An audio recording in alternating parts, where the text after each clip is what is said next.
नमस्कार। पंचनल शोध संस्थान दक्षिण दिल्ली अध्ययन केंद्र द्वारा आयोजित की जा रही ई गोष्ठी में आप सभी का स्वागत है। समसामयिक विषयों को लेकर पंचनल शोध संस्थान दक्षिण दिल्ली अध्ययन केंद्र द्वारा निरंतर गोष्ठियां आयोजित की जा रही हैं और इस क्रम में हमने आज की गोष्ठी का आयोजन किया है। हमारी आज की गोष्ठी का विषय भारत आत्मनिर्भरता की ओर है और हम ऐसी गोष्ठियों का विषय का हमारा मुख्य लक्ष्य ये रहता है कि जागरूकता बनी रहे और जागरूकता की विचारधारा सारे सामाजिक विषयों को लेकर उनको प्रभावित करती रही। आज हमारी गोष्ठी के मुख्य प्रस्तोता डॉक्टर माला मिश्रा जी हैं और आज हमारी अध्यक्ष महेश चंद्र शर्मा जी हैं। मैं आप लोगों से आग्रह करूंगी कि माला मिश्रा जी का व्याख्यान होने के उपरांत ही आप कोई उन लोगों से, आप लोग जो जागरूक हमारे श्रोता है, उनसे प्रश्न पूछें और बीच में उनके व्याख्यान के दौरान कोई भी उनसे प्रश्न ना पूछा जाए। श्रीमती माला मिश्रा एसोसिएट प्रोफेसर पत्रकारिता एवं जन संचार की है और अदिति महाविद्यालय में दिल्ली विश्वविद्यालय में नियुक्त है। 26 वर्ष का उनको शैक्षणिक अनुभव एवं 20 वर्ष का उनका शोध अनुभव है। उन्होंने अनेक राष्ट्रीय अंतर्राष्ट्रीय संगोष्ठियों से सहभागिता उनकी रही है एवं उन्होंने ऐसी अनेक गोष्ठियों का आयोजन भी किया है। अनेक निकायों में वो परामर्शदाता के रूप में रही हैं। देश भर के विभिन्न विश्वविद्यालयों में विशेषज्ञ तथा परीक्षक के रूप में आमंत्रित की जाती रही हैं। आकाशवाणी या दूरदर्शन में अनेक कार्यक्रमों में उनकी सहभागिता रही है। अनेक पत्रिकाओं का संचालन किया है एवं उनकी अनेक पुस्तकें प्रकाशित हुई हैं। लगभग 1000 लेख शोध लेखों के रूप में प्रकाशित हो चुके हैं एवं 200 से अधिक वक्तव्यों का उनका प्रकाशन हुआ है। मुख्य रूप से जो उनकी रुचियां हैं वो भारतीय संस्कृति, भारतीय भाषाएं, हिंदी प्रेम, भारतीय इतिहास के प्रति उनका विशेष समर्पण है। हम आज के मुख्य अध्यक्ष श्री महेश चंद्र शर्मा जी को आप सभी लोग भली भांति परिचित हैं। आप पूर्व महापौर दिल्ली एवं 4 बार निगम पार्षद रह चुके हैं तथा पिछले 20 वर्षों से दिल्ली हिंदी साहित्य सम्मेलन के अध्यक्ष हैं। वर्तमान में ये भारत सरकार के पृथ्वी विज्ञान मंत्रालय तथा कॉर्पोरेट मंत्रालय में हिंदी सलाहकार समिति के सदस्य हैं। इन्होंने इसके अतिरिक्त लाइब्रेरी बोर्ड के भी सदस्य हैं। इनके अनेक पुस्तकें प्रकाशित हुई हैं और इनके द्वारा लिखी गई हैं एवं जो अनेक पुरस्कारों से ये पुरस्कृत हो चुके हैं और अभी हाल ही में हिंदी सेवा के लिए इनका नाम दीनदयाल उपाध्याय पुरस्कार के लिए घोषित किया गया है। आप बहुत प्रसिद्ध प्रवक्ता रहे हैं एवं श्रेष्ठ वक्ता के रूप में कई बार पुरस्कृत हुए हैं और हम सब लोगों द्वारा सुने गए हैं। मैं आप डॉक्टर माला मिश्रा जी से आग्रह करती हूँ कि वो हमारे आज के विषय भारत के विषय में अपने वक्तव्य करें। डॉक्टर माला मिश्रा। धन्यवाद ऋचा जी। पंचनल शोध संस्थान के द्वारा आयोजित इस वेब संगोष्ठी के मंच पर उपस्थित समस्त विद्वज्जनों को मेरी ओर से सादर नमस्कार और हार्दिक धन्यवाद। पंचनल शोध संस्थान के चेयरमैन आदरणीय प्रोफेसर ब्रजकिशोर कुठियाला जी को सादर नमन।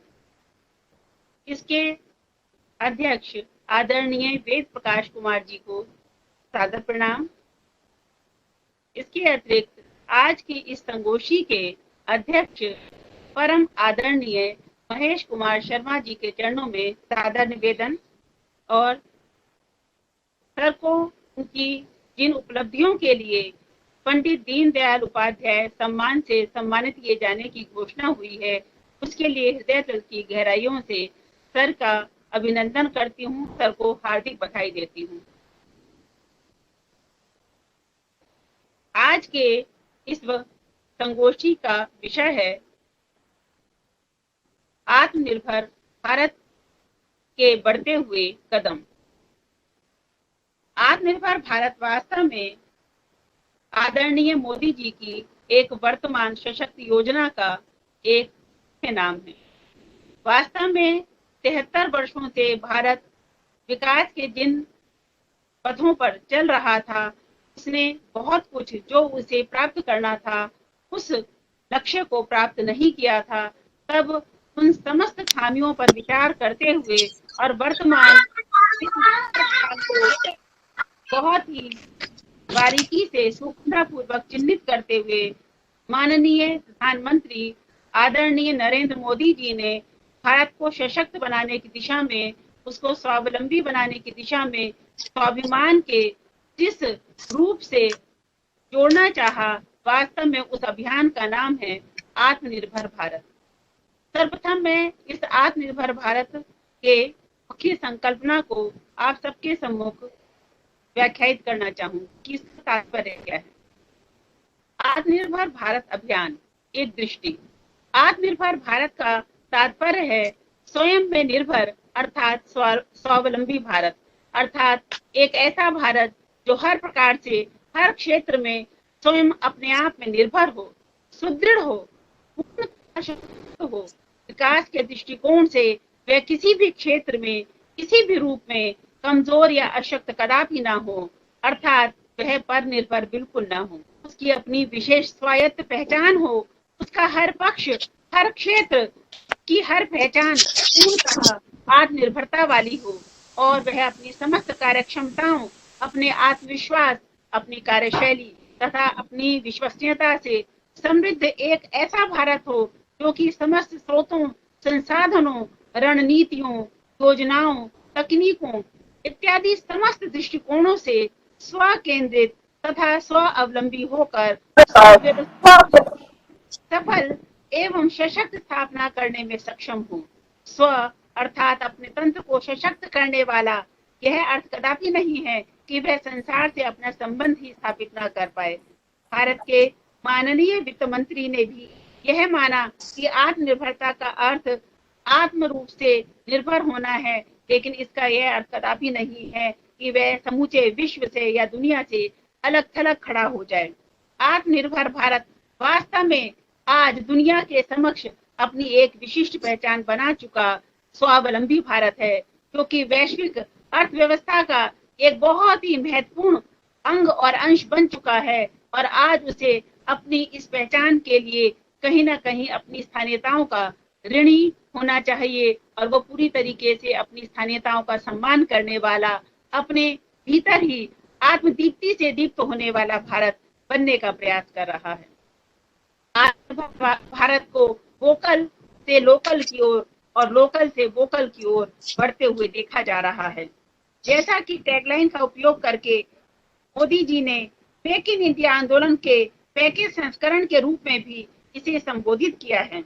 आत्मनिर्भर भारत बनने के प्रयास में भारत ने अपनी नीतियों का जो विकास किया है, नई कंपनियों का निर्माण किया है, ताकि आत्मनिर्भरता की प्रक्रिया का जो भी पर्याय है उस प्रक्रिया को पूरी तरीके से गति प्रदान की जा सके। इस्पात उत्पादन के लिए सेल जैसी कंपनियां, घरेलू इंजीनियरों के लिए IIT, चिकित्सा विज्ञान के लिए एम्स, रक्षा अनुसंधान के लिए DRDO, HAL, विमानन के लिए, अंतरिक्ष के लिए इसरो, CCL, NTPC और ऊर्जा के क्षेत्र में गेल, विज्ञापन जैसी अनेक प्रकार की योजनाएं इस अभियान को ही कहीं ना कहीं सशक्त बना रही है।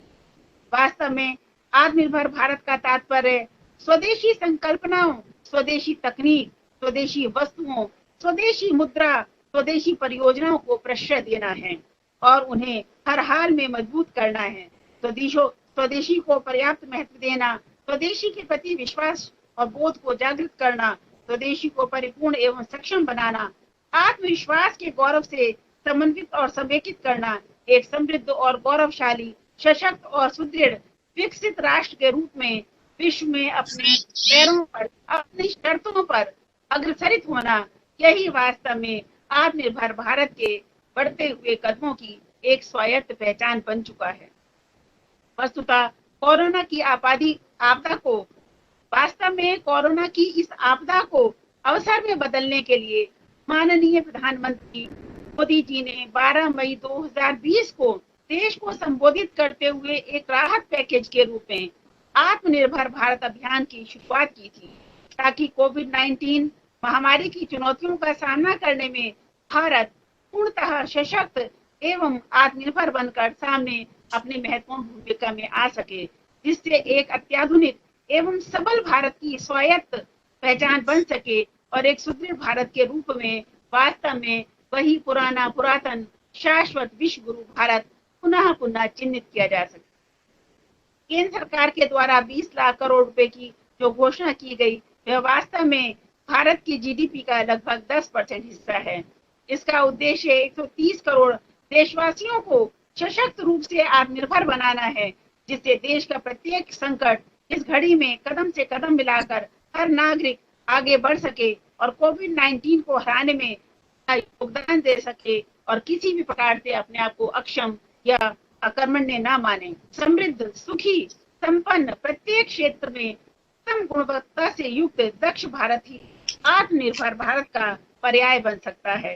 महामारी के चलते हुए इस पटरी से हार चुकी अर्थव्यवस्था को पुनः पटरी पर लाने का यह प्रयास माननीय मोदी जी ने किया है, जो कि बहुत ही महत्वपूर्ण भूमिका निभाते हुए इस देश को निश्चित ही समूचे विश्व परिमंडल में एक स्वायत्त, सुदृढ़ एवं आत्मनिर्भर पहचान दिला पाएगा। और इस कार्य को उन्होंने 5 स्तरों पर पूर्ण करने का स्वप्न बुना है। सर्वप्रथम उन्होंने चर्चा की है इंटेंट की, अर्थात इरादे की। यदि किसी भी कार्य को सही रूप में, समेकित रूप में, संतुलित रूप में, समंजित रूप में वास्तव में एक गंतव्य तक पहुंचाने का प्रयास करना है, तो उसके लिए एक अच्छा इरादा रखना बहुत जरूरी है। और अपने इसी अच्छे इरादे को शुरू करते हुए, एक अच्छा इरादा रखते हुए, एक अच्छा संकल्प करते हुए माननीय मोदी जी ने भारत के विकास के लिए इस आत्मनिर्भर अभियान का प्रारंभ किया। इरादे के बाद उन्होंने चर्चा की इंक्लूजन की, अर्थात समावेशन की। जब हम किसी भी अच्छे संकल्प को मन में बुनते हैं, तब उस इरादे को गंतव्य तक पहुंचने के लिए विभिन्न प्रकार के तत्वों का समावेशन करना पड़ता है। इस प्रकार की हमारी यह भारतीय राष्ट्रीय संस्कृति रही है, यह बहुत ही विविधमुखी रही है और विभिन्न प्रकार के तत्वों में, विभिन्न प्रकार की संस्कृतियों में, विभिन्न प्रकार के प्रयासों में हर स्तर पर एक सुंदर और रमणीय तरीके से समावेशन करना, सामंजस्य करना, जिसको आचार्य रामचंद्र शुक्ल ने विरुद्धों का सामंजस्य भी कहा है कि जितनी भी विविधता है उसको एकतांता में बदलने के लिए उसमें सामंजस्य बहुत जरूरी है। तो इसी प्रकार से विभिन्न बिखरे हुए अलग अलग तत्वों को जब समेकित किया जाता है तो वही उसका समावेशन कहलाता है। तो एक अच्छे इरादे के साथ, एक अच्छी संकल्पशीलता के साथ आगे बढ़ते हुए उसी दिशा में भिन्न विरोधी तत्वों का समावेशन करना और उसके उपरांत, उस समावेशन के उपरांत सिद्धि के लिए आगे बढ़ते हुए उसमें निवेश करना। जब किसी कार्य में निवेश किया जाता है तब वही किया गया, सही समय पर किया गया निवेश कहीं ना कहीं एक सही पूंजी के रूप में, सही लाभ के रूप में हमें हस्तगत होता है। और निवेश करने के पश्चात उन्होंने बुनियादी ढांचे को सशक्त करने की बात की, इंफ्रास्ट्रक्चर की बात की है कि अगर भारत को आत्मनिर्भर बनाना है तो निश्चित रूप से जो हमारा मूलभूत ढांचा है, जो बुनियादी ढांचा है, उसको सशक्त और सुदृढ़ बनाने की जरूरत है, उसको सही बनाने की जरूरत है। उसमें जहां भी जो कमियां विद्यमान है उन कमियों को दूर करने की जरूरत है। तो एक मजबूत ढांचा तैयार करते हुए लक्ष्य सिद्धि का जो प्रयास करने के लिए हमें एक संदेश दिया गया है, वह वास्तव में बहुत ही उत्तम संदेश है। और इन चारों तत्वों के पश्चात वास्तव में जिस उद्देश्य की सिद्धि आदरणीय माननीय मोदी जी ने की है वो है नवोन्मेषी ढांचा। वास्तव में इस भारत को कदम कदम पर उन्होंने एक प्रकार के नव उन्मेष से सिक्त करना चाहा है, रसाबोर करना चाहा है, रससिक्त करना चाहा है। वास्तव में यह भारत जो नित नई नव्यताओं को उत्पादित करने वाला है, ऐसा नित नई नव्यताओं को उत्पादित करने वाला देश केवल और केवल हर प्रकार के विरोधों के सामंजस्य के द्वारा ही नवोन्मेष को प्राप्त करते हुए मौलिकता धर्मी बन सकता है। तो इन 5 तत्वों के माध्यम से वास्तव में आदरणीय मोदी जी ने भारत में बिखरे हुए हर प्रकार के प्रतिभापरक और रचनात्मक कौशल को एकजुट करते हुए एक नवोन्मेष की सिद्धि कराने का प्रयास किया है और हर क्षेत्र में जिस भी प्रकार की तकनीकी हो, चाहे वो सामाजिक हो, चाहे राजनीतिक हो या सांस्कृतिक हो, हर प्रकार की उन कमियों को दूर करते हुए, चुनौतियों का सामना करते हुए एक अच्छे नवोन्मेष के साथ, एक अच्छे परिणाम के साथ गंतव्य की सिद्धि करते हुए सबल और सशक्त राष्ट्र तक पहुंचने का मूल मंत्र प्रदान किया है। प्रधानमंत्री नरेंद्र मोदी का मानना है कि अगर देश में मेक इन इंडिया को रोजगार का बड़ा माध्यम बनाने के लिए कई प्राथमिक क्षेत्रों की पहचान की गई है और अब तक 3 क्षेत्रों में कार्य प्रारंभ भी हो चुका है। उनका संदेश है कि देश में ऐसे उत्पाद बने जो मेड इन इंडिया तो हो ही, लेकिन मेड फॉर वर्ल्ड हो और वास्तव में जो बने देश में लेकिन पहुंचे विदेशों तक और विदेशों तक पहुंचकर भारत का ये तिरंगा परचम जो है ये लहराया जा सके और भारत का गौरवगान संपूर्ण विश्व में किया जा सके। आत्मनिर्भर भारत अभियान वस्तुतः पूरे देश का हित चिंतन करते हुए संपूर्ण देश को स्वस्थ, सुरक्षित एवं स्वावलंबी तथा समृद्ध और सुदृढ़ बनाने का ही दूसरा पर्याय कहा जा सकता है।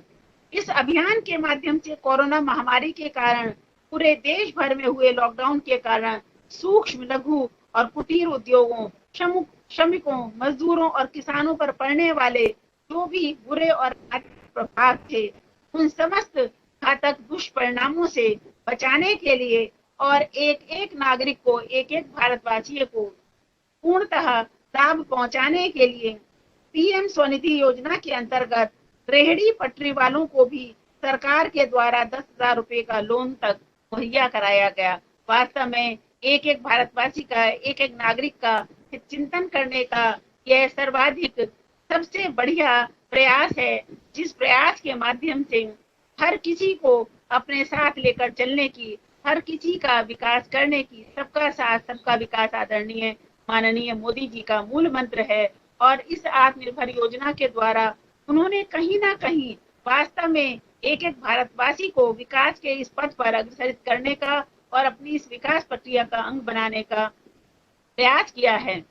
10,000 रुपए उन्होंने छोटे छोटे सड़क विक्रेताओं को अपना काम फिर से शुरू करने के लिए प्रदान किए हैं। ये वास्तव में उनकी उस हित चिंतना को व्यक्त करता है कि उनकी दृष्टि कैसे एक एक गरीब, एक एक उपेक्षित के प्रति जो है बहुत ही करुणाद्र है, बहुत ही उनकी आत्मीयता भरी ये दृष्टि है और वो एक एक के लिए, उसके कल्याण के लिए कितना अधिक चिंता बोध कर रहे हैं। इस योजना के अंतर्गत सरकार द्वारा चुने गए बहुत सारे लाभार्थियों को सबसे बड़ी सहायता राशि के रूप में, आर्थिक पैकेज के रूप में बहुत सारी राशि प्रदान की जा रही है और केंद्र सरकार की इस योजना के क्रियान्वयन से भारत निश्चय ही एक नई ऊंचाई और सफलता की ओर अवश्य ही बढ़ेगा, ऐसा मोदी जी का भी मानना है। और मोदी जी के इस अभियान के साथ निश्चित रूप से कहीं ना कहीं हर कोई भारतीय इस दिशा में आशान्वित है कि इनके इस योजना के साथ चलते हुए, आगे बढ़ते हुए,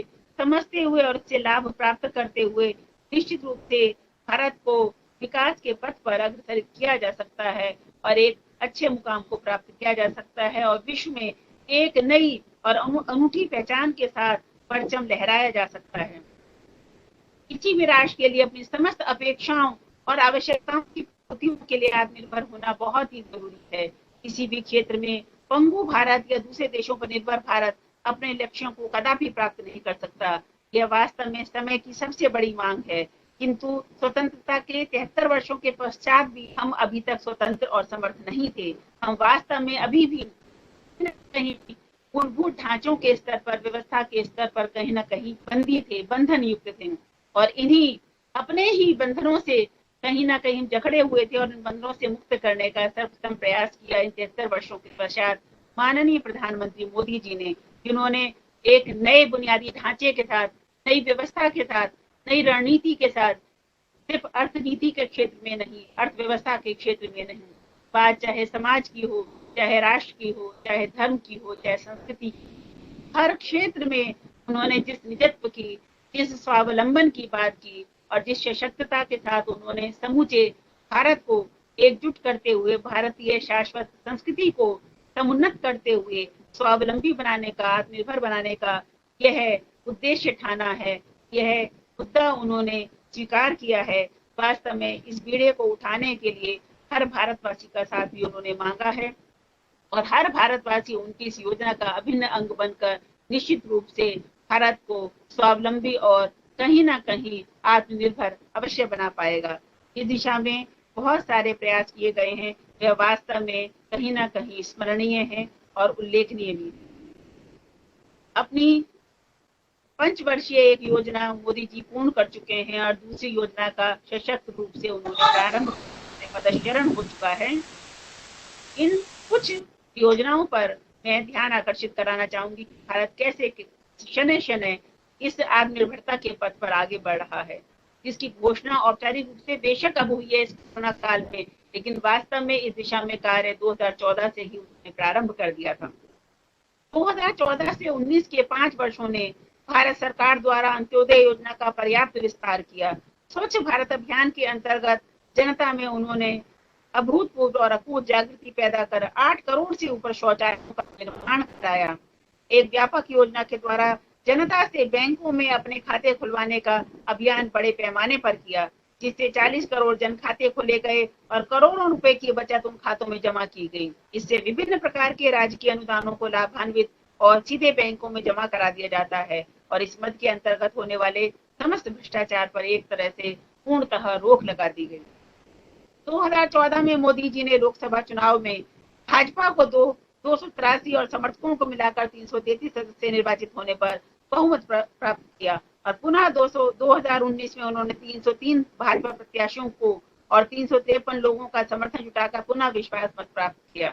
इसके माध्यम से उन्होंने जनता का अभूतपूर्व विश्वास भी प्राप्त किया। अपनी सरकार का लक्ष्य सबका साथ, सबका विकास और सबका विश्वास भी उन्होंने अर्जित किया। कृषि भारतीय अर्थव्यवस्था का आधार है।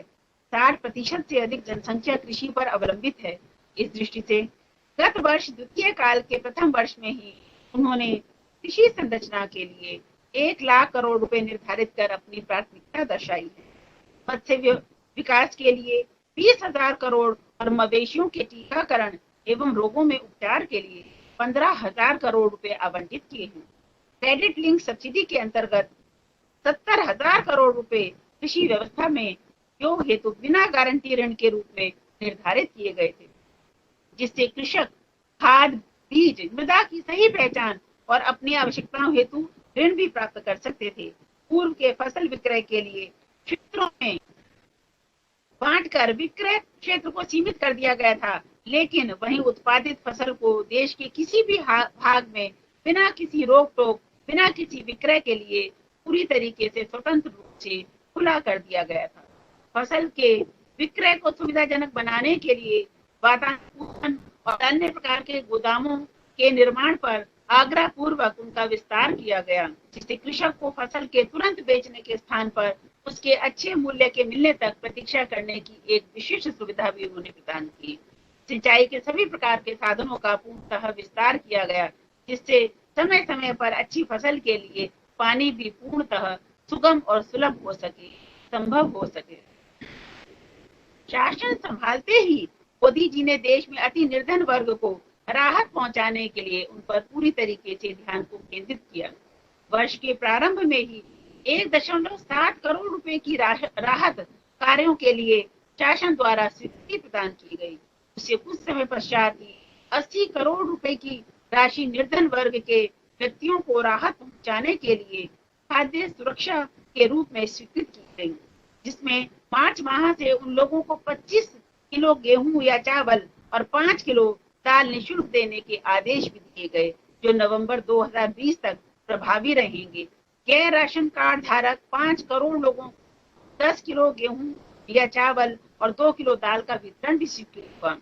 महिला जनधन खाता धारकों को 30,000 करोड़ रुपए की राशि स्वीकृत की गई, जिससे 63 लाख परिवारों को लाभान्वित किया जा चुका है। प्रत्येक महिला को 500 रुपए प्रतिमास नकद उनके खाते में दिए जा रहे हैं। 8 करोड़ परिवारों को प्रारंभ में 3 गैस सिलेंडर 2,000 रुपए की राशि स्वीकृत की गई, जिसे अब नवंबर तक बढ़ा भी दिया गया है। 50 लाख रेहड़ी पटरी वालों को 10,000 करोड़ राशि के बिना गारंटी ऋण उपलब्ध कराने के निर्देश भी दिए गए। कृषि संबंधी भी बहुत प्रकार के विकासात्मक परिवर्तन हुए। 9 करोड़ किसानों को 2,000 रुपए प्रति 4 मास के हिसाब से उनके खाते में हस्तांतरित भी किए गए।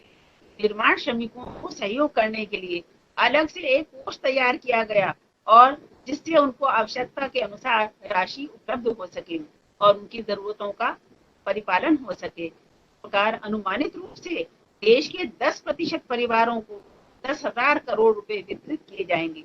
कुछ ही समय बाद 20,000 करोड़ रुपए आत्मनिर्भर भारत के लिए स्वीकृत किए गए, क्योंकि भारत की 10% है। मनरेगा योजना के अंतर्गत गांव में अति निर्धन वर्ग को रोजगार उपलब्ध कराने हेतु मनरेगा के माध्यम से उन्हें गांव-गांव के आधारभूत सुविधाओं के निर्माण में आजीविकोपार्जन के साधन उपलब्ध कराने के लिए मनरेगा के रूप में योजना अनेक वर्षों से चली आ रही थी, किंतु यूपीए के काल में इसमें कभी भी 37,000 करोड़ लोगों से अधिक श्रमिकों को रोजगार नहीं दिया गया। भाजपा सरकार ने पहले ही इन 5 वर्षों में 55,000 करोड़ लोगों को रोजगार प्रदान करने का एक महत्वपूर्ण एवं आंदोलनकारी कार्य किया, क्रांतिकारी उपाय किया और उनको रोजगार उपलब्ध कराए गए और गत वर्ष इस सीमा को बढ़ाकर 1 लाख करोड़ कर दिया गया और प्रतिदिन इस मानदेय को बढ़ाने का भी प्रयास किया जा रहा है। सड़क परिवहन के क्षेत्र में भी अनेक परिमार्जन किए गए।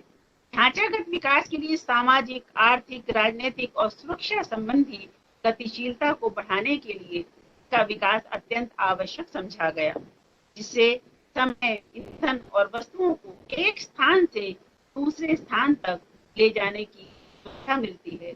पूर्व की यूपीए सरकार में जहां सड़क निर्माण कार्य 3 किलोमीटर प्रतिदिन ही हो रहा था, वह अब 30 किलोमीटर प्रतिदिन संभव हो सका है। वर्तमान में 13 एक्सप्रेस हाईवे निर्माण की थी। पहला ईस्टर्न पेरिफेरल एक्सप्रेसवे 6 लेन 500 दिन में बनकर तैयार हो चुका है। दूसरा 6 लेन 135 किलोमीटर 14 लेन का दिल्ली मेरठ निर्माणाधीन है।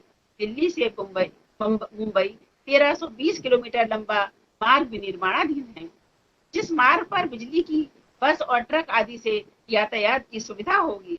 एक्सप्रेस हाईवे के किनारे 6 आर्थिक कॉरिडोर प्रस्तावित हैं, जिससे अनाज, फल और अन्य उत्पादित वस्तुओं की एक स्थान से अन्य स्थानों पर आवाजाही रहेगी और सामान राज्यों के अतिरिक्त देशों को भी भेजा जा सकेगा।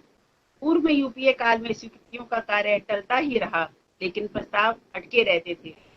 वास्तव में वर्तमान में 50,000 किलोमीटर के राजमार्ग हैं, जिन्हें बढ़ाकर 2 करोड़ किलोमीटर करने की योजना है। वास्तव में ये राजमार्ग सिर्फ सड़क रूपी राजमार्ग नहीं है, ये संभावनाओं के राजमार्ग हैं, जिन्होंने मोदी जी के माध्यम से कहीं ना कहीं इस देश के नागरिकों को विकास का एक नया राजमार्ग प्रदान किया है। स्टेट मार्गों से पिछड़े क्षेत्रों को जोड़ा जा रहा है। 4 धाम राम वन गमन, कैलाश मानसरोवर यात्रा, बौद्ध सर्किट, जम्मू श्रीनगर राजमार्ग पर काम चल रहा है। इस मार्ग पर 10 किलोमीटर लंबी डॉक्टर श्यामा प्रसाद मुखर्जी सुरंग बनने से लद्दाख का क्षेत्र भी बहुत अधिक सुगम और सरल होगा। गत 5 वर्षों से 5 लाख करोड़ के कार्य स्वीकृत हुए हैं और इस साल 3.5 लाख करोड़ की स्वीकृतियां जारी हो चुकी हैं। मोटर व्हीकल एक्ट में भी अनेक प्रकार के संशोधन किए जा चुके हैं, जिससे दुर्घटनाओं में होने वाली मृत्यु दर में बहुत अधिक कमी आ सके और ईंधन की बचत और प्रदूषण में काफी कमी हो पाए। पेट्रोलियम पदार्थों में प्राकृतिक उपज को मिलाकर इस मद में हमारे आयात को कम करने की योजना है। अकेले नागपुर शहर में ही 11,000 टैक्सी और ऑटो बिजली से चल रहे हैं। जिनके विस्तार की योजना है। शहरों में शौचालयों के दूषित जल से गैस निकालकर उस गैस से वाहनों के संचालन की भी विस्तृत योजना इसमें समाहित है। इसी प्रकार रेलवे के द्वारा अनेक प्रकार के सुधार कर ट्रेनों की संख्या और गति को बढ़ाने का भी बहुत अधिक सुंदर प्रयत्न हो रहा है। इस वर्ष की कोरोना महामारी ने रेलवे के द्वारा 40 लाख से अधिक व्यक्तियों को एक राज्य से लेकर दूसरे राज्य में भेजने का एक अभूतपूर्व कार्य किया है, जिस पर 80% व्यय रेलवे विभाग ने स्वयं वहन किया है। और यह वास्तव में कहीं न कहीं इस मंत्रालय का बहुत ही मानवीयता धर्मी और व्यवहारिक एक अनुप्रयोग कहा जा सकता है। और कहीं न कहीं किसी भी मंत्रालय के पीछे जिस शक्ति का हाथ होता है वह वास्तव में कहीं न कहीं सरकार का ही निर्देश होता है। और इस उत्कृष्ट कार्य के लिए माननीय मोदी जी के सुपरविजन को, उनके निर्देशों को, उनके संदेशों को स्वीकार किया जा सकता है। इसी प्रकार वायु सेवा का भी अत्यधिक विस्तार किया जा रहा है। नए से नए और आधुनिक एयरपोर्ट बन रहे हैं। जेवर में भी इसी श्रृंखला में एक नए और अत्याधुनिक सेवाओं से युक्त और सज्जित स्थानों से धर्मी इस एयरपोर्ट का निर्माण किया गया है। नदियों के माध्यम से यातायात बढ़ाने की योजना है, जो सस्ता भी होगा और गतिशील भी है। वर्तमान में कोलकाता से काशी तक अर्थात बनारस तक जलमार्ग में बड़ी बड़ी नावें और छोटे पोत भी चलने लग गए हैं। कोरोना महामारी में वर्तमान सरकार ने अत्यधिक प्रभावी कदम उठाए हैं, इसमें जनता का भी आह्वान करते हुए, जनता को भी अपने साथ ले चलते हुए, जनता के साथ इस देश का, जनता का विकास करने का बहुत बड़ा लोहा कहीं ना कहीं मोदी जी ने ठाना है। लॉकडाउन के माध्यम से इसके विस्तार को जो रोका गया था, वास्तव में पूर्व में कोरोना रोग के लिए कोई अलग से अस्पताल नहीं था। वर्तमान में ऐसे 800 अस्पताल कार्यरत हैं। प्रयोगशालाएं एक से बढ़कर 300 की संख्या तक पहुंच चुकी हैं। पूर्व में वेंटिलेटर, सैनिटाइजर, पीपीई किट और मास्क का उत्पादन नहीं होता था। इसमें अब हम अग्रणी और आत्मनिर्भर बनने की दिशा में काफी आगे बढ़ चुके हैं। सैनिटाइजर बनाने के लिए 962 इकाइयों को आज अनुमति दी जा चुकी है, जिससे अब हमारा उत्पादन बढ़कर 87 लाख लीटर हो चुका है। विश्व में इस महामारी को देखते हुए कि प्रसार, रिकवरी रेट और मृत्यु दर तीनों की तुलनात्मक अध्ययन से आज हमें काफी अधिक विस्तार प्राप्त हुआ है। किंतु मृत्यु दर में कमी और रिकवरी रेट में बढ़ोतरी से हमें अच्छी आशातीत सफलता भी मिली है। और यही विश्व में आज हमारे लिए कहीं एक गौरव का विषय भी बन गया है कि इतने अधिक संक्रमणशील व्यक्ति यहाँ पर उपस्थित भी हैं, उनमें से ठीक होने वालों की दर जो है वो बहुत अधिक है, सबसे अधिक।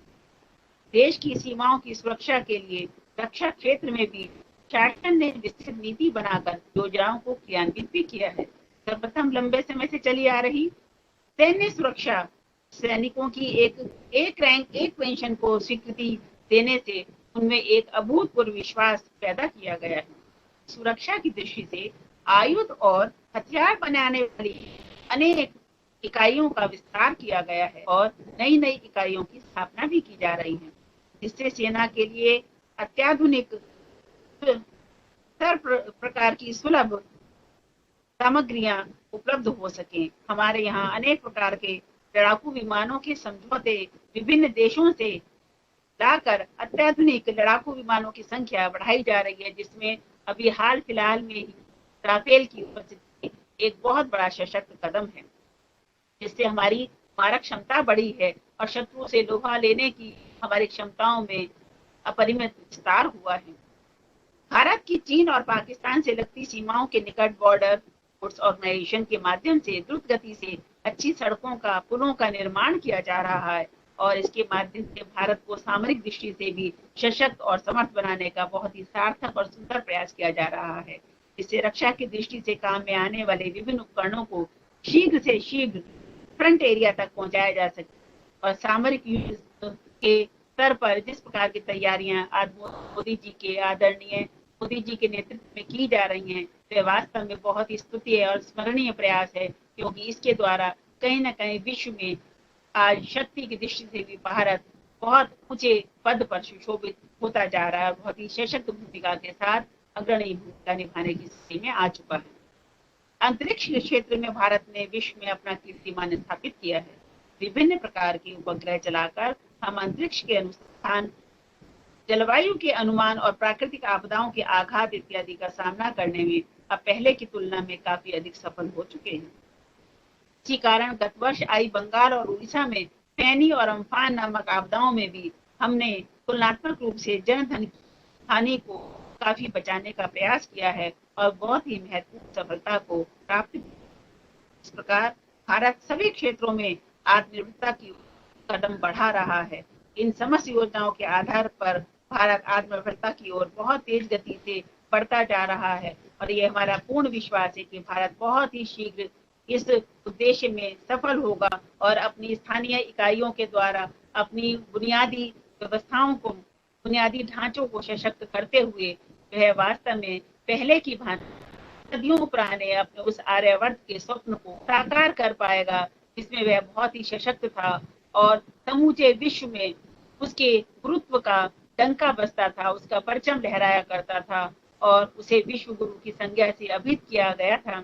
और इसी क्षेत्र में आदरणीय पंडित दीनदयाल उपाध्याय जी का जो एकात्म मानववाद का दर्शन है, वह भी बहुत अधिक सहायक सिद्ध होगा कि किस प्रकार आदरणीय दीनदयाल उपाध्याय जी ने अपने सहज और पारदर्शी व्यक्तित्व के द्वारा इस देश की संस्कृति को ही एकमात्र आधार बनाते हुए कहा था कि भारत को अगर सशक्त और वास्तव में सुदृढ़ बनाना है तो वो केवल और केवल भारत की शाश्वत और पुरातन संस्कृति को आधार बनाकर ही बनाया जा सकता है।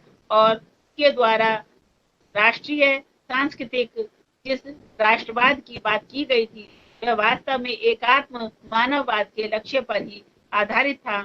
उन्होंने मानव को एक माना और मानव मात्र के भीतर किसी प्रकार के वैषम्य को कभी भी स्वीकार नहीं किया।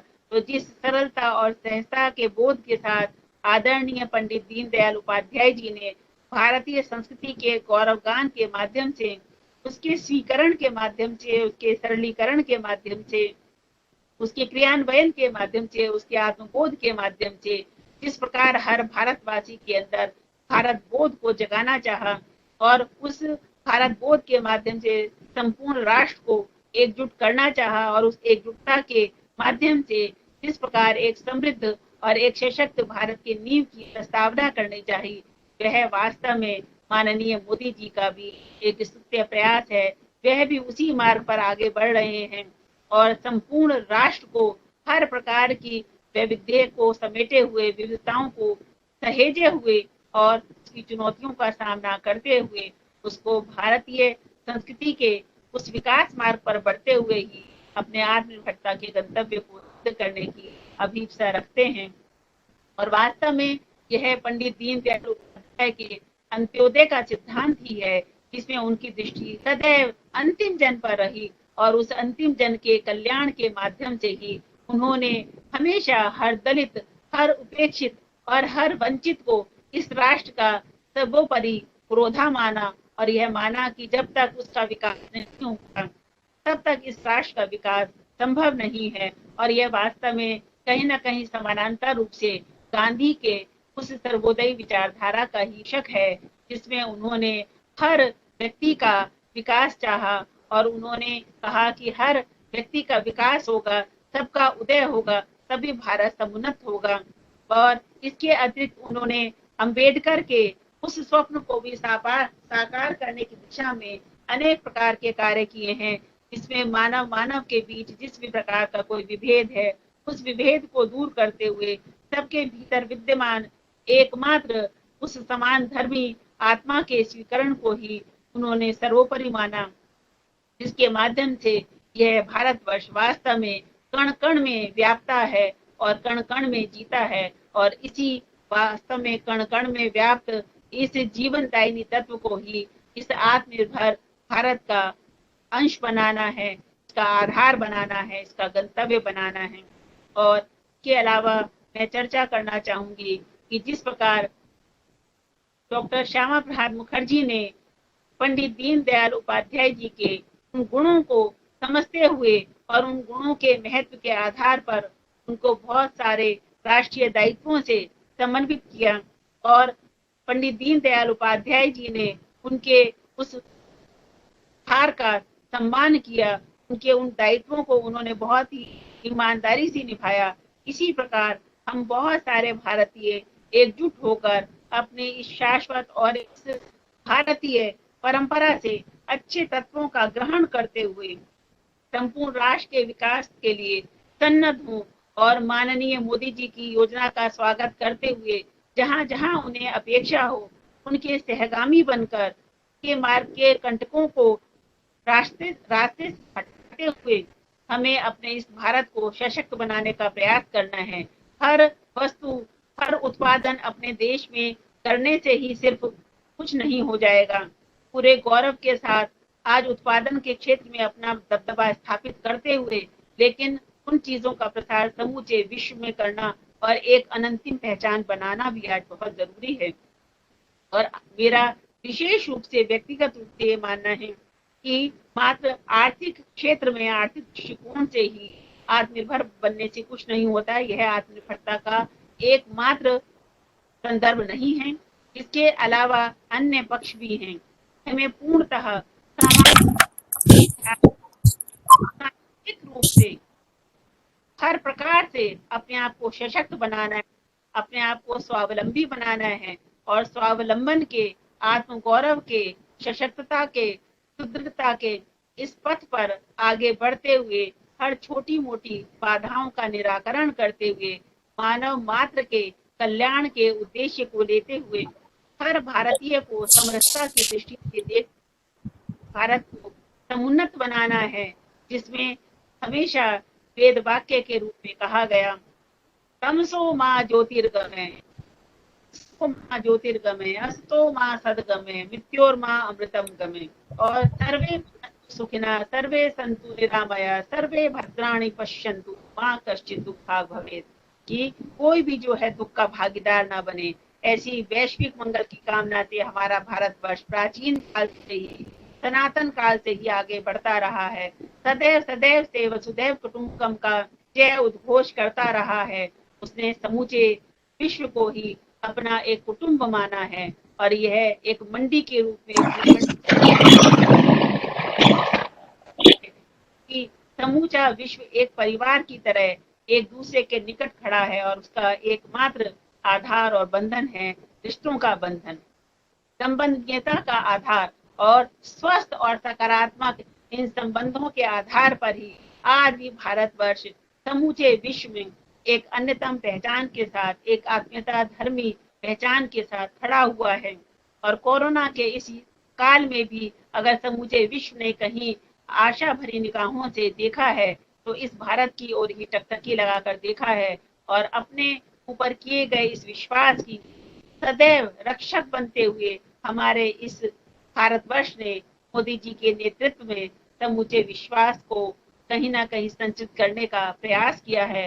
हर किसी को जो भी यथासंभव उपादान और सामग्री प्रदान की जा सकती थी, जो भी संदेश दिए जा सकते थे, जो भी विचार दिए जा सकते थे, जो भी दिशा दी जा सकती थी, वो समस्त चीजें आज मोदी जी के नेतृत्व में समूचे विश्व को प्रदान की गई हैं, जिसके लिए ब्राजील के राष्ट्रपति ने आदरणीय मोदी जी को वर्तमान युग का हनुमान भी कहा है, संकट मोचक भी कहा है, कि उन्होंने संजीवनी की तरह आज हमें वो दवाई देकर कहीं ना कहीं अपने संकट मोचक रूप को भी प्रकट किया है। तो यह विरुद्ध प्राप्त करना न केवल आदरणीय मोदी जी के लिए गौरव की बात है, बल्कि ऐसे उद्भट योद्धा के रूप में खड़े हुए, आज अडिग रूप में खड़े हुए माननीय प्रधानमंत्री मोदी जी ने हम सभी को भी गौरवान्वित किया है, हमें भी बनाने का संदेश दिया है, हमें भी आत्म गौरव से दीप्त होकर आगे बढ़ने का संदेश दिया है, एक जिजीविषा दी है, एक उत्साह दिया है और एक अदम्य प्रकार का साहस दिया है कि समूचे विश्व के साथ सामने हम गौरव के साथ खड़े हो सकें और हर प्रकार के अवसाद का, चिंता का और इस प्रकार की विसंगतियों और विषमताओं का सामना करते हुए अपने देश के नाम के साथ और देश के काम के साथ, उसकी पहचान के साथ, उसके गंतव्यों के साथ पुनः पुनः विश्व गुरु के रूप में हम खड़े हो सकें और समूचे विश्व का कल्याण करने में अग्रणी भूमिका निभा सकें। इसी समुन्नत योजना के रूप में आत्मनिर्भर भारत की जो उनकी संकल्पना थी बहुत ही हमें साकार होती दिखाई दे रही है स्वस्थ रूप से। और भारत आज वास्तव में विकास के एक नए पथ पर अग्रसरित हो रहा है। और इसके विषय में कहना होगा, जैसे कहा जाता है कि क्षणे क्षणे यद नवताम उपैति तदेव रूपम ही रमणीयतायाम। वास्तव में रूप वही रमणीय है जिसको जितना अधिक निकट से देखें तो उसकी रमणीयता और अधिक बढ़ जाए।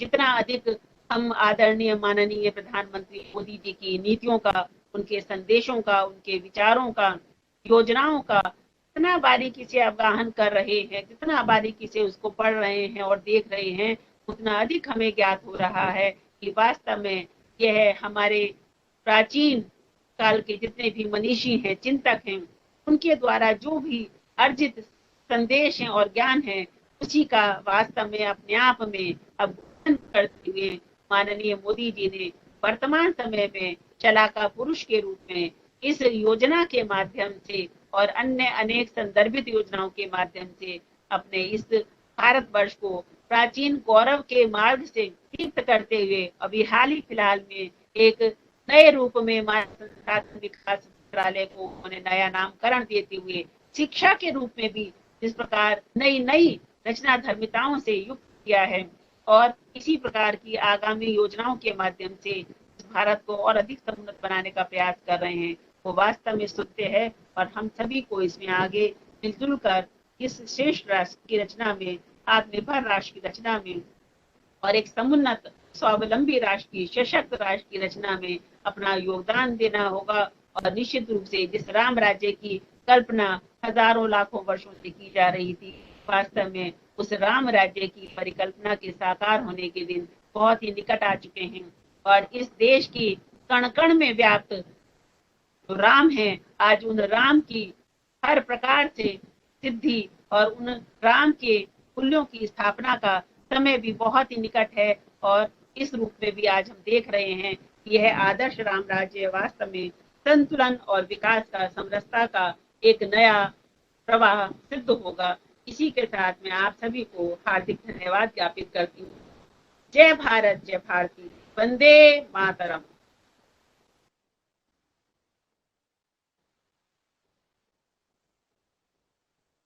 शाली विषय अनुकूल आपने अपना वक्तव्य प्रस्तुत किया, उसके लिए बहुत बहुत धन्यवाद। आपने अनेक सभी बातें आपके व्याख्यान में सम्मिलित रही, क्योंकि आज हमारे पूरे भारत की वाणी है, भारत के लोग बोल रही हैं और प्रधानमंत्री जी के सारे उद्देश्यों को ध्यान में रखते हुए आपने जो अपना व्याख्यान प्रस्तुत किया वो सच में बहुत ही अत्यंत प्रभावशाली था। अब मैं अपने जिज्ञासु श्रोताओं से निवेदन करूंगी कि वो मैडम से जो भी प्रश्न पूछना चाहते हैं पूछ सकते हैं।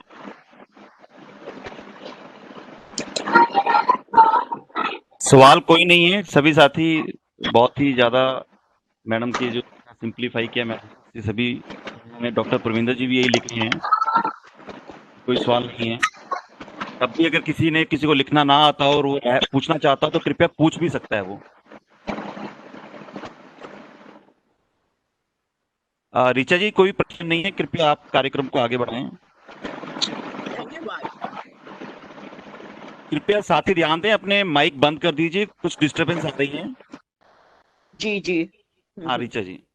हाँ जी, मैं हमारे आज की गोष्ठी के अध्यक्ष श्री महेश चंद्र शर्मा जी से मैं अब अनुरोध करूंगी कि वो आज के हमारे विषय भारत आत्मनिर्भरता की ओर अपने वक्तव्य को प्रस्तुत करें, अपने विचार हमारे समक्ष रखें। श्री महेश चंद्र शर्मा जी। हाँ, मेरी आवाज आ रही है?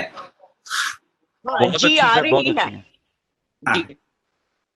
आदरणीय रचना चतुर्वेदी जी, माला सिन्हा जी, प्रकाश जी, के अग्निहोत्री जी और बंधुओं और बहनों, माला सिन्हा जी ने इस विषय पर संपूर्ण वक्तव्य देते हुए सब परिस्थितियों को जिस प्रकार से समझाया है उसमें ज्यादा कहने की आवश्यकता नहीं, लेकिन मैं अपनी बात प्रारंभ करता हूं। देश की आजादी से पहले महात्मा गांधी, दीनदयाल उपाध्याय, राम मनोहर लोहिया जैसे व्यक्तियों ने जिस भारत की परिकल्पना की थी, पिछले 70 वर्षों के अंदर न तो शिक्षा नीति में सुधार हुआ था, न आर्थिक नीति में सुधार हुआ था, और देश के लोगों को, जो भारत एक कृषि प्रधान देश था, वहाँ कृषि प्रधान देश से जो भी बच्चा, नौजवान, लड़का या लड़की पढ़ जाते थे, वो अपने गांव को छोड़ करके, अपने कृषि प्रधान क्षेत्र को छोड़ करके शहर की तरफ से आ रहे थे। इसलिए संपूर्ण देश में एक असंतुलन की भावना बनी। यद्यपि राष्ट्रकवि मैथिली शरण गुप्त ने कहा है, स्वावलंबन की एक झलक पर नौछावर कुबेर का कोष। आत्मनिर्भरता जिसको हम स्वावलंबन कहते हैं, उस पर जो है उससे बड़ी कोई चीज नहीं होती। लेकिन देश के निर्माताओं ने पंचवर्षीय योजना बनाई, दूसरी पंचवर्षीय योजना बनाई। प्रारूप जिस समय पर पंचवर्षीय योजना का है, मुझे ज्ञात है, उस समय कहा गया था कि हम कृषि प्रधान देश को आगे बढ़ाएंगे। लेकिन जो दीनदयाल उपाध्याय ने पुस्तक लिखी थी, जो राम मनोहर लोहिया ने विचार दिए थे, जो डॉक्टर श्यामा प्रसाद मुखर्जी ने उपकुलपति होने के नाते विचार दिए थे कि जब तक हम कुटीर उद्योग धंधों को, लघु उद्योग धंधों को गांव के अंदर नहीं बढ़ाएंगे, वहां नहीं कोशिश करेंगे कि गांव के अंदर काम मिले, तो ग्रामीण क्षेत्र नहीं आगे बढ़ेगा। मैं 18वीं शताब्दी के दो विद्वानों का उदाहरण देना चाहता हूं। जिस समय ईस्ट इंडिया कंपनी आई, उस समय लॉर्ड क्लाइव एक बहुत बड़ा अर्थशास्त्री इंग्लैंड से भेजा गया, और उसी के साथ लॉर्ड मैकाले जो बहुत बड़ा शिक्षा शास्त्री भेजे गए, और उन दोनों को कहा गया कि 3 महीने में संपूर्ण भारत का भ्रमण करके, लॉर्ड मैकाले को कहा गया कि आप ऐसी शिक्षा की व्यवस्था किस प्रकार से हम कर सकते हैं कि भारत जो इतना गौरवशाली देश है, उसमें पाश्चात्य संस्कृति का प्रभाव आ जाए। और लॉर्ड क्लाइव को ये काम दिया गया कि भारत स्वावलंबी देश है, वहां पर कोई भिखारी नहीं है, वहां पर कोई गरीब नहीं है, गांव के अंदर रहने वाले लोग जो कम पढ़े लिखे हैं वो भी स्वावलंबी हैं। उसको हम कैसे परावलंबी बना सकते हैं, आप बताइए। लॉर्ड मैकाले ने घूमने के बाद अंग्रेजी शिक्षा प्रणाली, हमारी गुरुकुल प्रणाली को खत्म करके नई प्रणाली लाने की कोशिश की और उसको लागू करवाया। लॉर्ड मैकाले ने 2 महीने लगातार पेशावर तक घूम करके हर एक गांव में जा करके ये देखा कि गांव का आधार कृषि है और उसका आधार गाय है, और उसने अपने आर्टिकल जो 300 पेज के सारे कलेक्ट करके कि जब तक गांव का आधार जो गाय है उसको कम नहीं किया जाएगा, क्योंकि उस समय आबादी 30 करोड़ थी और गायों की संख्या 140 करोड़ थी, तब तक स्वावलंबी से परावलंबी नहीं बन सकते। और उसके लेख के बाद 1760 में सबसे पहले कलकत्ते में slaughter house east India company ने बनवाया। हम इन सब बातों को भूल करके आजादी के बाद हमने बड़े बड़े डैम बनाने की बात कही, शिक्षा नीति में सबको आगे बढ़ाने की बात की, लेकिन गांव के अंदर जो कुटीर उद्योग धंधे हैं, जो लघु उद्योग धंधे हैं, गांव का नौजवान पढ़ने लिखने के बाद अपने गांव में रह करके कुछ कर सके, कुछ देख सके, कुछ काम देख सके, वो करे, तो वो नहीं हुआ। ना तकनीकी रूप से सुधार हुई और ना ये। हम प्रकृति में बहुत विश्वास करते हैं, प्रकृति बहुत है, लेकिन विज्ञान ने प्रकृति को जो समेटने की कोशिश की, उसके दुष्परिणाम भी हमारे सामने आए। भारतीय संस्कृति में त्याग, तपस्या, सेवा और साधना 4 चीजें बताई हैं। स्वामी विवेकानंद जब अमेरिका से लौटे तो उन्होंने दरिद्र नारायण की सेवा की बात कही, और उन्होंने कहा कि भारत माता की पूजा करो और त्याग, तपस्या, सेवा और साधना करते हुए दरिद्र नारायण की सेवा करिए, तभी देश को स्वतंत्रता मिलेगी, तभी देश आगे बढ़ेगा, तभी देश स्वावलंबी होगा।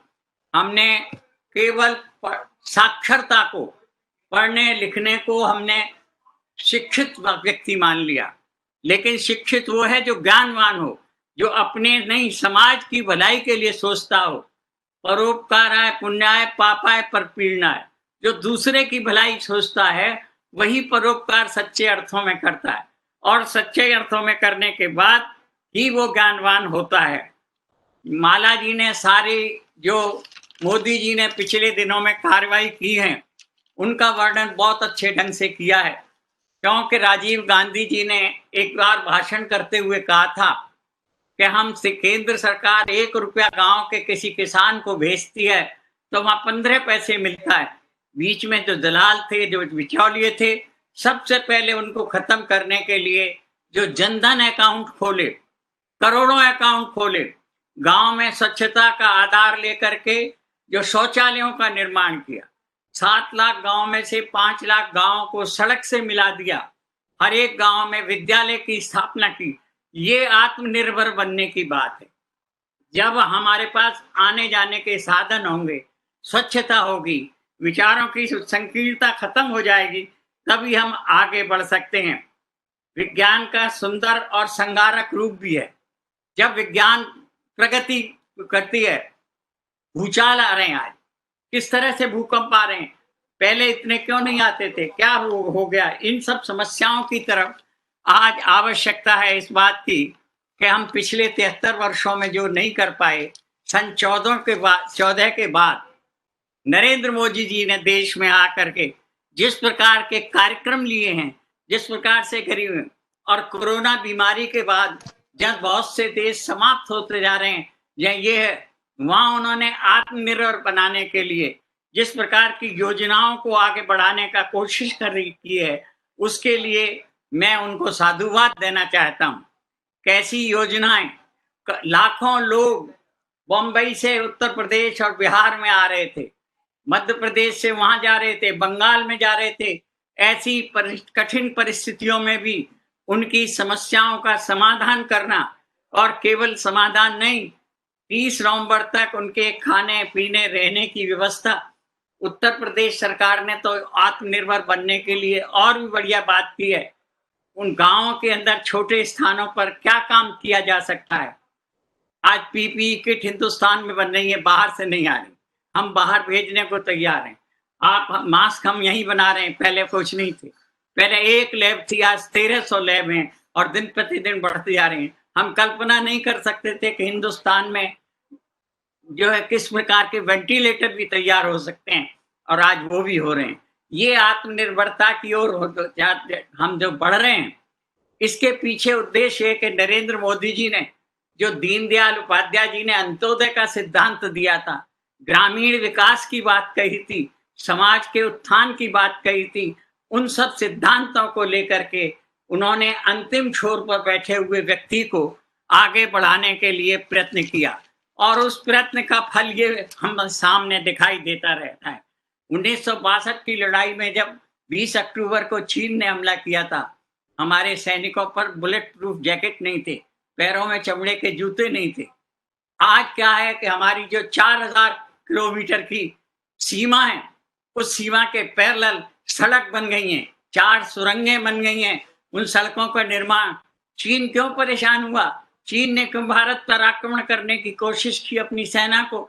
इसलिए उसे लगा कि भारत शक्तिशाली देश बनता जा रहा है, और उसके बाद आक्रमण के बाद जब हमने उनको खदेड़ा, और उसके बाद जो उनके ऐप्स को हमने बंद किया है, उनके आर्थिक साधनों को समाप्त किया है, अपने देश के अंदर ऐसी चीजों के उत्पादन का प्रोत्साहन देने की बात की है जो बाहर से आते थे। बहुत सी चीजें चीन से आती थी, इतना आयात होता था, उस सब को कम करने की कोशिश की है। मैं माला जी की बारी बताई हुई बातों को रिपीट नहीं करना चाहता, लेकिन ये जरूर बताना चाहता हूँ कि शाश्वत और पुरातन संस्कृति के आधार पर अगर हम अपने ग्रामीण क्षेत्रों को आगे बढ़ाएंगे, हम वहां पर साधन संपन्न करेंगे, तो हम आत्मनिर्भर बन करके, स्वावलंबी बन करके भारत को उसी प्रकार का गौरवशाली देश बना पाएंगे जो प्राचीन संस्कृति के अंदर था। क्यों कि 700 वर्ष तक मुगलों ने और 200-250 वर्ष तक अंग्रेजों ने भारतीय संस्कृति को समाप्त करते, भारत के आदर्श, परंपरा, जो हमारे विचार थे, जो हमारे सिद्धांत थे, उनको खत्म करके हमारे नौजवानों को अंग्रेजी भाषा सिखा करके, अंग्रेजी संस्कृति में ढाल करके इस प्रकार के वातावरण में ला करके खड़ा कर दिया था कि वो अपने देश की महत्ता को भूल गए थे। वो उनको लगने लगा कि वेस्टर्न कल्चर जो है, पाश्चात्य संस्कृति जो है, वही दुनिया में सबसे बड़ी है, और उसी के कारण आजादी के बाद जो हमारी शिक्षा नीति में परिवर्तन नहीं आया था। अभी आपने देखा होगा कि परसों नई शिक्षा नीति आई है, जिसमें भारतीय भाषा और मातृभाषा की प्राथमिक शिक्षा में देने की बात थी। हम पिछले 50 वर्षों से लगातार इस बात के लिए प्रयत्नशील हैं कि किसी न किसी प्रकार से मातृभाषा में प्राथमिक शिक्षा को दी जाए। वो दी जा रही है, अब दी जाएगी, तैयार हो गई है, और इसके हमें आशा है कि इसी प्रकार से काम चलेगा। हम आत्मनिर्भरता की ओर बढ़ेंगे, नए नए उद्योग धंधे उन क्षेत्रों में लगेंगे जहां पर आवश्यकता है। और हमने जिस प्रकार से जनधन खाते खोले हैं, जिस प्रकार से हमारी अर्थनीति बढ़ रही है, जिस प्रकार से हमारे समाज सड़कों का निर्माण हो रहा है, जहाँ 11 किलोमीटर सड़क बनती थी आज 32 किलोमीटर सड़क बन रही है, जहाँ नई मेट्रो चल रही हैं, जहाँ और साधन बन रहे हैं, और गरीबों को जहाँ काम मिल रहा है। सबसे बड़ी बात यह है कि गरीब और अमीर के बीच में जो खाई थी वो समाप्त हो रही है इस कार्रवाई से। इससे मैं अधिक समय आप सब लोगों का न लेते हुए सबसे ज्यादा माला जी को बधाई देते हुए कि उन्होंने विषय के ऊपर पूरी तरह से किसी की बात की कमी नहीं छोड़ी कि मैं और कुछ बातें बता सकूं। आप सबको और ऋचा जी को और पंचनद शोध संस्थान को बधाई देना चाहता हूं कि जिन्होंने इतना सुंदर कार्यक्रम किया, और इस कार्यक्रम के द्वारा जो जागृति आएगी हमारे नागरिकों में, हमारे समाज के बीच में जो बात आएगी, उससे उत्साहवर्धन होगा, और देश के प्रति जो वास्तव में हमारे अंदर प्रेम होना चाहिए, राष्ट्र के उत्थान की भावना जागनी चाहिए। ये मेरी भारत माँ है, मैं इस देश का व्यक्ति हूँ और इसके उत्थान का काम मेरा है। ये काम, ये भावना हम जागृत कर सकें। इन्हीं शब्दों के साथ मैं सबका धन्यवाद करते हुए भारत माता की जय, वंदे मातरम।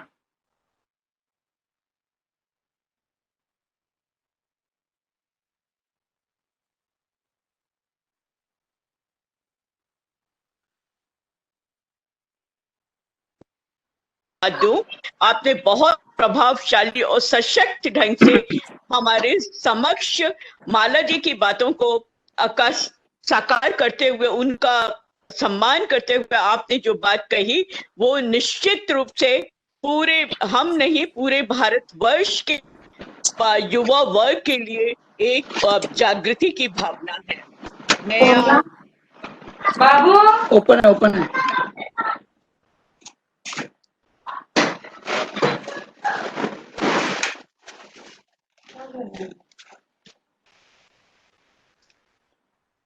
आप धन्यवाद करिए।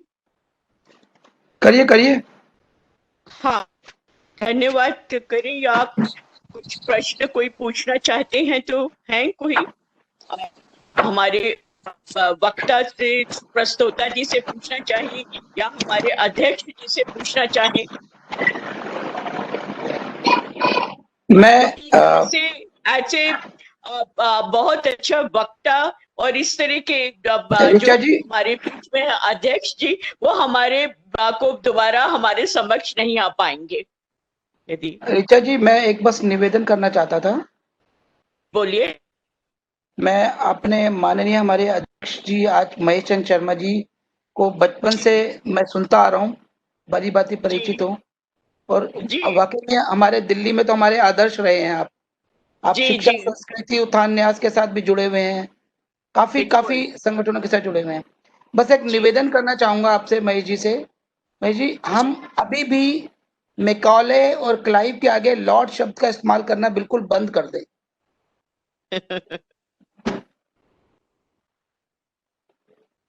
जी, बस यही विनती थी। महेश जी को म्यूट किया हुआ है, प्रदीप जी जरा। हाँ जी, उनको करिएगा तभी वो जवाब दे पाएंगे। जी महेश जी, उत्तर दीजिएगा दोबारा जरा। नहीं, मैं प्रदीप जी सुन लिया, मैं जवाब दूं? जी। हाँ, जी। हमारी संस्कृति में दूसरों को आदर सूचक शब्दों के साथ सम्मानित किया जाता है। हम दुश्मन को भी जब बात करते हैं तो उससे ये नहीं कहते कि आप ये खराब हैं, ये खराब हैं। अच्छाई बताते हैं, उसको कहते हैं तुम्हारे अंदर ये कमी है। हम लॉर्ड क्लाइव क्योंकि वो लॉर्ड था, लॉर्ड मैकाले क्योंकि लॉर्ड थे, इसलिए लॉर्ड क्लाइव कहना ठीक है। मर्यादा पुरुषोत्तम भगवान राम ने रावण की मृत्यु के साथ ही जब फर्क किया लक्ष्मण भेजा कि जाओ शासन किया जाता है।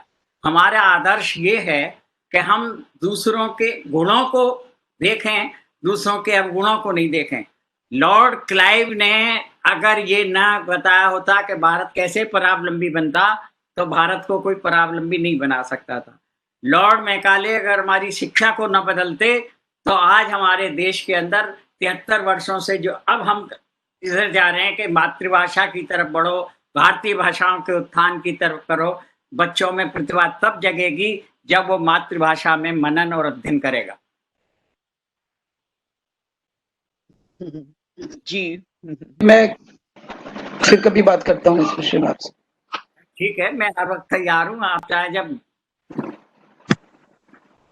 हमारे जितने भी श्रोता हैं वो हमारे अध्यक्ष श्री महेश चंद्र शर्मा जी से आप बातचीत कर सकते हैं। उनका मोबाइल हम लोग आपको बता देंगे। और हमारी जो आज की प्रस्तुता थी डॉक्टर माला मिश्रा, उनसे भी भविष्य में कभी भी कोई बातचीत हो तो बिल्कुल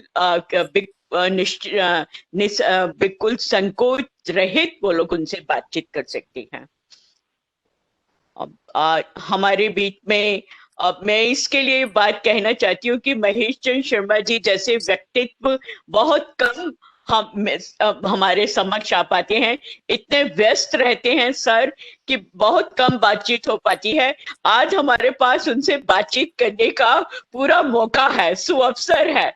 इसके लिए हम जितना हमारी जो जिज्ञासाएं हैं, प्रश्न है, हम उनसे पूछना चाहते हैं और उनकी ओजस्वी वाणी का आनंद लेना चाहते हैं और उनके जो इतना बड़ा उनके अनुभव है, अनेक अनुभव है, उनके साथ हम अपना साझा करना चाहते हैं।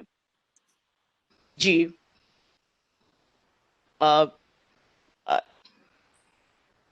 पंचनद शोध संस्थान दक्षिण दिल्ली अध्ययन केंद्र की ओर से आज आयोजित की गई गोष्ठी की प्रस्तुता डॉक्टर माला मिश्रा का मैं धन्यवाद करती हूँ कि उन्होंने अपने विषय के अनुकूल हमारे समक्ष अपने वक्तव्य प्रस्तुत किए। उन्होंने इस बात को माना कि समस्त क्षेत्रों में भारत आत्मनिर्भर हो रहा है, चाहे वो विज्ञान का हो, अंतरिक्ष का हो, कृषि का हो, वित्त का हो, शिक्षा का हो, आत्मनिर्भरता की ओर बढ़ रहा है, जिसमें हमारे प्रधानमंत्री श्री नरेंद्र मोदी जी का सहयोग निरंतर रहा है और उनका अप्रतिम सहयोग रहा है।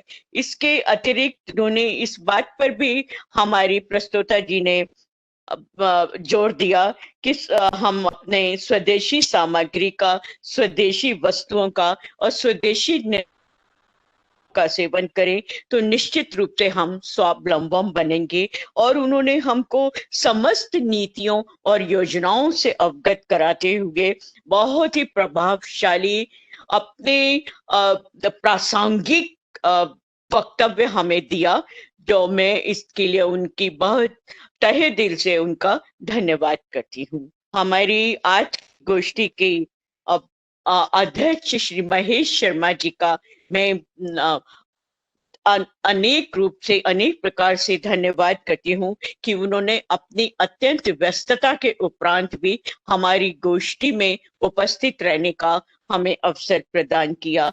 और उन्होंने माना, उनका थोड़ा बहुत बोलना ही हमारे लिए बहुत कुछ है, हमारे लिए अत्यंत प्रेरणादायक है। उन्होंने इतने स्पष्ट शब्दों में कहा कि यदि भारत को स्वावलंबी बनना है, आत्मनिर्भर बनना है, तो ग्रामीण क्षेत्रों का मोह त्याग कर हमारा जो युवा वर्ग है वो शहरों की ओर आए। और लेकिन इसके साथ साथ उन्होंने इस बात पर भी जोर दिया कि जो हम तभी आत्मनिर्भर बन सकते हैं जब हमारे अपने गांव हमारे साथ रहें, हमारे कुटीर उद्योगों को एक नई दिशा दी जाए और हमारे जो आज के जो मेन जो हमारा युवा वर्ग है वो ग्रामीण क्षेत्रों के मोह को छोड़कर शहरों की ओर आए। यदि वो ग्रामीण क्षेत्र में भी रहता है तो उसके साथ जो हमारे इतने जो अनेक उद्योग चल रहे थे उनको अपने साथ लेकर चले, तो निश्चित रूप से भारत स्वावलंबी बनेगा। इसके साथ साथ उन्होंने हमारी भारतीय संस्कृति के बारे में बातचीत करी और उन्होंने माना कि किस तरह हमारी पारंपरिक भारतीय संस्कृति को पाश्चात्य देश के प्रभाव से, उनकी शिक्षा नीति के कारण, उनके अपने व्यक्तिगत कारणों से जो भारत की एक असीम परंपरागत संस्कृति थी उसको किस तरह नुकसान पहुंचा। मैं महेश चंद्र शर्मा जी का तहे दिल से धन्यवाद करती हूँ कि वो आज हमारी गोष्ठी के बीच में उपस्थित रहे और उन्होंने अपनी भावनाओं से हमें अवगत कराया। इसके साथ ही साथ मैं पंजीयन गोष्ठी में उपस्थित अपने समस्त श्रोताओं का भी धन्यवाद करती हूँ कि उन्होंने गोष्ठी को सफल बनाने में अहम भूमिका निभाई और हमारे साथ गोष्ठी में सहभागिता स्वीकार करी और हमारे साथ रहे। धन्यवाद।